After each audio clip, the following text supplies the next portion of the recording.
சட்டியில் இருக்கிற கறியை டிஷ்ஷில் மாற்றினதுக்கு அப்புறமா இந்த கறிச்சட்டியில் கொஞ்சம் சோறை போட்டு பிணைஞ்சு சாப்பிட்டான்னு போய் யாருக்காவது இருக்கா? இப்படி நான் பிணைஞ்சு கொடுக்குறது இந்த பிள்ளைகளுக்கு விருப்பம். நல்லா இருக்கும்.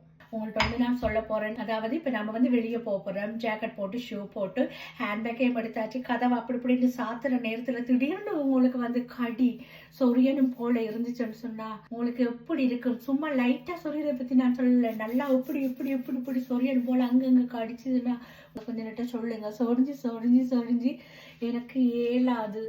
இங்க பாருங்க, காயமாகிடுச்சு இந்த உடம்பெல்லாம். இதெல்லாம் சொரிஞ்சு சொரிஞ்சு சொரிஞ்சு சொரிஞ்சு காயம்.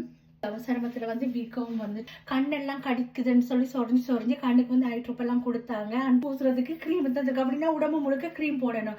2 நாள் 3 நாள் எனக்கு எல்லாம் சரியா அப்பா நிம்மதியான தூக்கமா இருந்துச்சு. நல்லா சாப்பிட்டு ஓகே, எனக்கு அலர்ஜி பிரச்சனை இருக்கு, அதனால அலர்ஜி சாப்பாடு சாப்பிட மாட்டேன். ஆனா தூக்கமே இல்லை. விடிய சாமத்துக்கெல்லாம் 3 மணி சாமத்துக்கெல்லாம் சொரிஞ்சு சொரிஞ்சு சொரிஞ்சு சொரிஞ்சுன்னா அவ்வளோ கடி. அந்த க்ரீம் அந்த மருந்து எல்லாமே இந்த உடம்போட வந்து அப்படியே மிக்ஸ் ஆயிட்டுன்னு சொல்லி நினைக்கிறேன். அப்படி திடீர்னு வெயில் அடிச்சு அப்படி சம்மர் மாதிரி இருந்துச்சு. அந்த நேரம் வெளி கார்டன் எல்லாம் நானே செய்தேன், எல்லாம் பண்ணினேன். கண் அப்ப இருந்து எனக்கு கடிக்க தொடங்கினேன். அப்போ மருந்து மாத்திரை எல்லாத்தையுமே வந்து நான் குடிச்சிட்டு இருந்தாலும் இந்த ஃபீல் வந்து என்னால தாங்க முடியலை. இதே மாதிரி உங்களுக்கு வரக்காவச்சில இருக்குதா அப்படிங்கறது வந்து என்னோட கட்டாயம் தெரியப்படுத்துங்க. நான் ஜோக்கா சொல்லல, இது எனக்கு நடக்குது, அதைத்தான் நான் உங்கள்கிட்ட சொல்றேன். தும்மல் வந்துட்டு சும்மா வந்துட்டு போனாலும் பரவாயில்ல, தும்மல் வர்றதோட பாத்ரூமும் வந்துருது.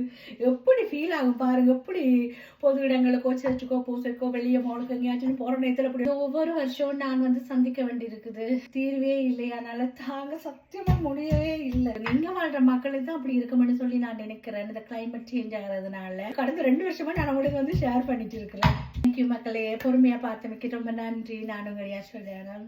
தேங்க்யூ மக்களே.